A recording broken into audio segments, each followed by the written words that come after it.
Guys, welcome back to my channel.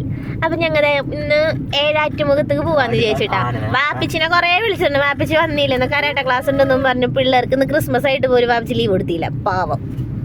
ഞങ്ങതാ പോയിക്കൊണ്ടിരിക്കണ്. ചിലപ്പോ ഭാഗ്യമുണ്ടെങ്കിൽ ആനേനെ കാണാം ഏഴാറ്റുമുഖം. എപ്പ ചെന്നാലും ആനേനെ കാണാന്നാണ് ചില വീഡിയോസില് കാണുന്നതും കേൾക്കുന്നതും.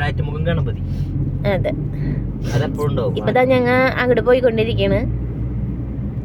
ഇതിന്റെ ഉള്ളിലേക്ക് തന്നെ കേറുമ്പോ തന്നെ നല്ലൊരു പോസിറ്റീവായിട്ട് തോന്നുന്നു. ഇവിടെ ഒരാള് ഇരിക്കുന്നുണ്ട്, ബാക്കിൽ നമ്മുടെ യൂട്യൂബർ ഉണ്ട് താരം. കൊറേ ദിവസമായി വീഡിയോ ഒന്നും ചെയ്യണില്ല, ഞാൻ വീട്ടിലാണ്.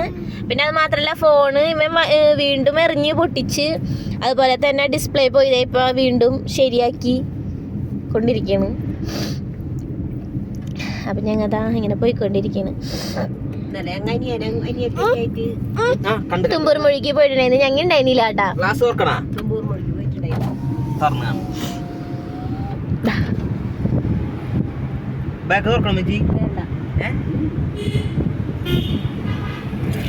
പാപ്പിച്ചും കൂടി ഉണ്ടെങ്കിൽ നല്ല ഉഷാറായാന്.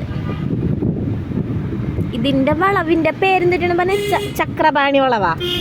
അന്ന് വാപ്പിച്ച് പറഞ്ഞത് ഈ വളവ് ചക്രപാണി വളവ് എന്ന് തോന്നുന്നുണ്ട്. അതാന്ന് തോന്നണല്ലേ, ചക്രപാണി വളവ്.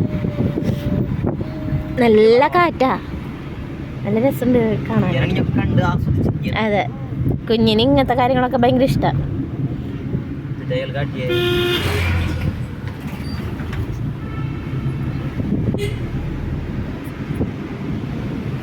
ഇന്നലെ കൊച്ചാപ്പയും കുഞ്ഞമ്മയും പിള്ളേരും വന്നിട്ടുണ്ടായിരുന്നു. കൊച്ചാപ്പ 29-ാം തീയതി പോവാണ്.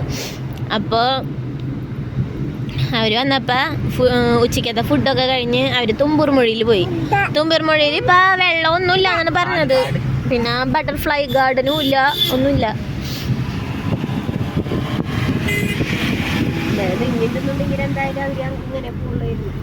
ഏഴാറ്റുമുഖത്ത് എപ്പോൾ പോയാലും നമുക്ക് ആനേനെ കാണാം എന്ന് പറയണ കേൾക്കാം. നമുക്ക് ഭാഗ്യം ഉണ്ടെങ്കിൽ കാണാം. ആനേനെ എപ്പോഴും കണ്ടാലൊരു കൗതുകല്ലേ. കൗതുകം മാറാത്തൊരു വസ്തു, അതായത് ഒരു ജീവിനിൽ അത് ആനയാണ്. ആന. പിന്നെ അത് മാത്രല്ല, ഞങ്ങളുടെ ഉണ്ണിയുടെ ബർത്ത്ഡേ വാറായി 14-ാം തീയതി. എൻ്റെ കുഞ്ഞിന് 2 വയസ്സ് തികയും.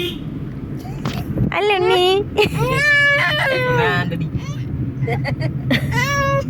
ആൾക്ക് ഇഷ്ടയില്ലാട്ടാ പറഞ്ഞത്, ആളറിടഞ്ഞു. അതുപോലെ തന്നെ 29-ാം തീയതി ഞങ്ങളുടെ നാട്ടിലെ ഏറ്റവും നല്ല ഫെസ്റ്റിവലാണ്. എന്നിട്ടോ മച്ചി?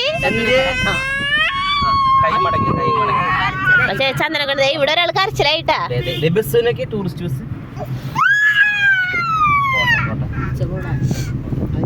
കരയരുത്. ആള് ഭയങ്കരമായിട്ട് കരഞ്ഞു.